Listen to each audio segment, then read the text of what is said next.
Bom dia, boa tarde ou boa noite, sejam bem-vindos a mais um vídeo do canal. Eu sou o Cleiton Mo e hoje eu vou explicar mais um conjunto de regionais.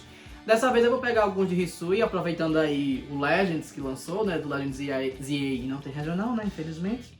Mas vamos lá, vamos começar. Dessa vez eu vou falar sobre os três iniciais, Samurott, Decidueye e Typhlosion e de Zoroark. Então vamos lá. Bem, vamos começar com os iniciais. Bem, os iniciais são a coisa mais simples possível. Biologicamente falando, primeiro, eles não tiveram grandes influências no ambiente em si de Hisui, visto que Hisui ao passado de Sinnoh e esses três pokémons não estão presentes lá em Sinnoh. Sendo assim, eles ficaram limitados a apenas a interação enquanto eles foram trazidos de outras regiões para Hisui pelo povo que chegou. Qual foi o povo que chegou? O povo que chegou, como eu já falei num vídeo de Hisui, falei sobre Hisui, né?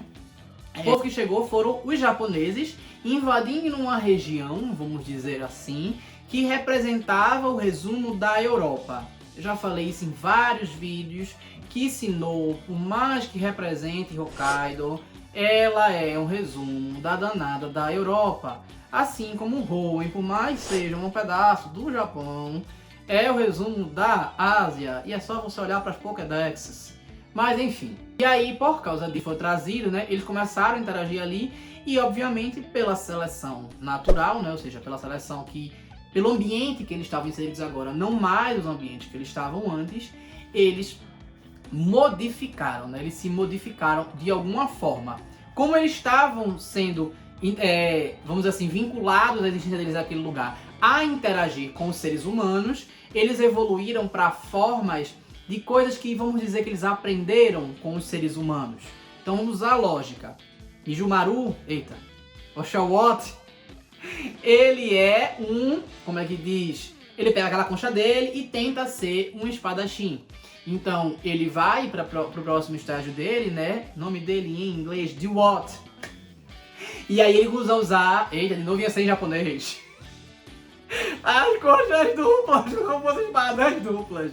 O próximo estágio, que é o Samurott, ele passaria a ser ou uma ou outra lâmina para usar. Então ele acabou virando um espadachim, daquela forma, mais voltado para os guerreiros japoneses. E ele aprendeu o sombrio justamente por uma influência, vamos dizer assim, ninja, a respeito de como ele vai fazer. Então foi uma evolução...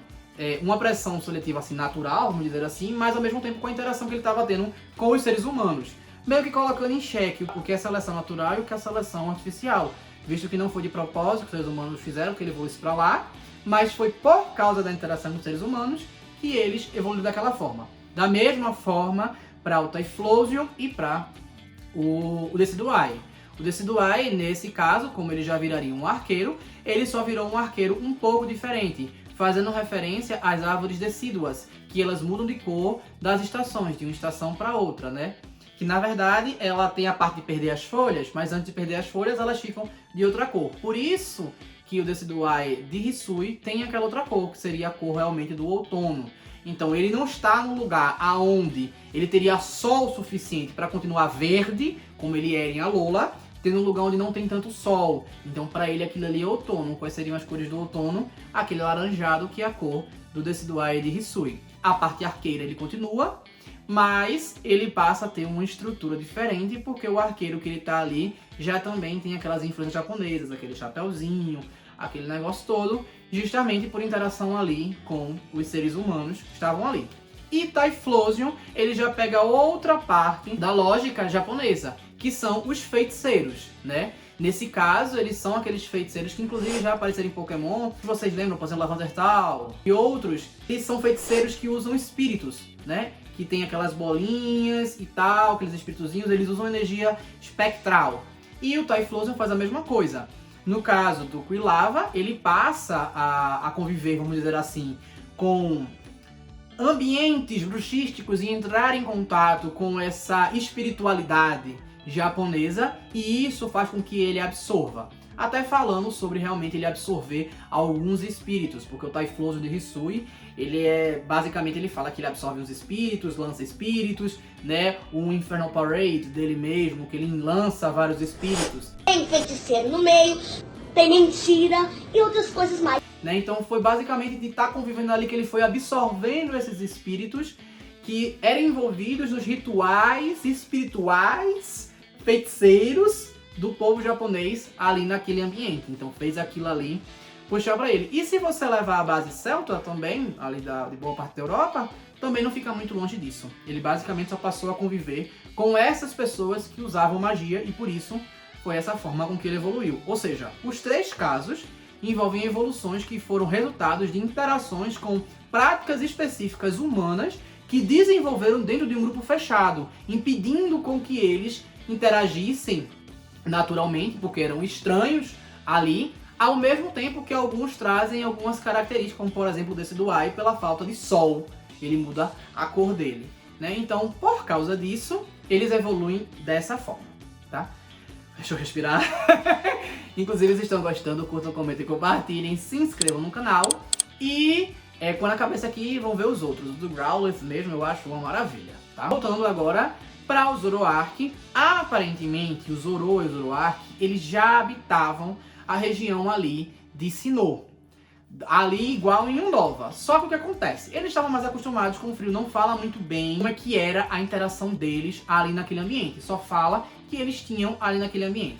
Eu sempre considero o Zoroark, o Zoroa, como basicamente um lobisomem, tá?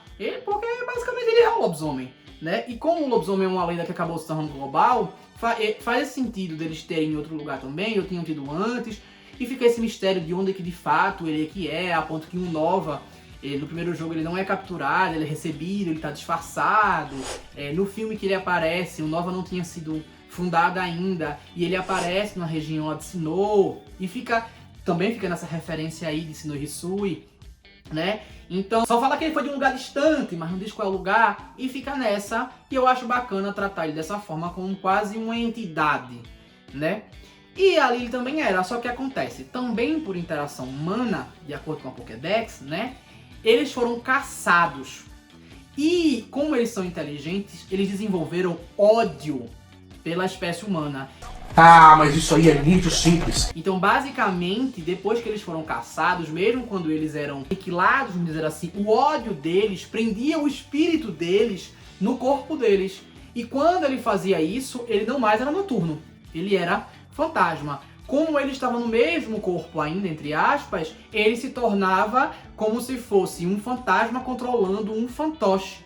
E por isso que ele é normal fantasma. Eu tô passada, chocada. Porque é basicamente um corpo que está sendo controlado pelo ódio. Ou seja, o ele de verdade é um fantasma que está dentro de uma coisa inanimada, que agora é inanimada, né? E aos poucos isso foi alterando a forma com que ele se reproduz, formando uma forma nova, que seria a forma do Zoroa e Zoroark de Hisui. Eles são brancos justamente porque foram aqueles que foram tendo vantagem sobre os humanos. Como eles são animais para serem sorrateiros, coisa do tipo, o branco foi aquele que foi se escondendo na neve e podendo se defender dos humanos, se esconder, poder atacar por trás, esse tipo de coisa, enquanto os pretos foram realmente sendo aniquilados. Então, não necessariamente foi um fato de eles mudarem de tipo porque mudaram de cor. Eles só mudaram de cor, mas a consequência de mudar de tipo foi a caça, ou seja, também foi a interação humana ali.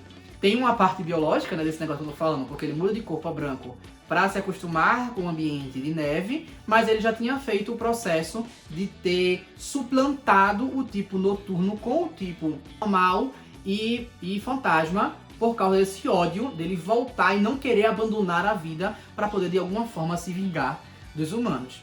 E aí ele passa até ter ali. Pra mim ele fica parecendo quase um chupacabra, mas a referência é Kabuki, da cultura japonesa também.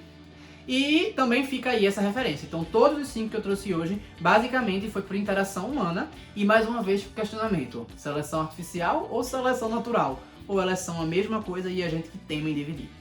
Enfim, é isso, eu espero que tenham gostado. Então curtam, comentem, compartilhem, se inscrevam no canal. E se não sabem o que escrever, escrevam fantoche. E é isso, valeu!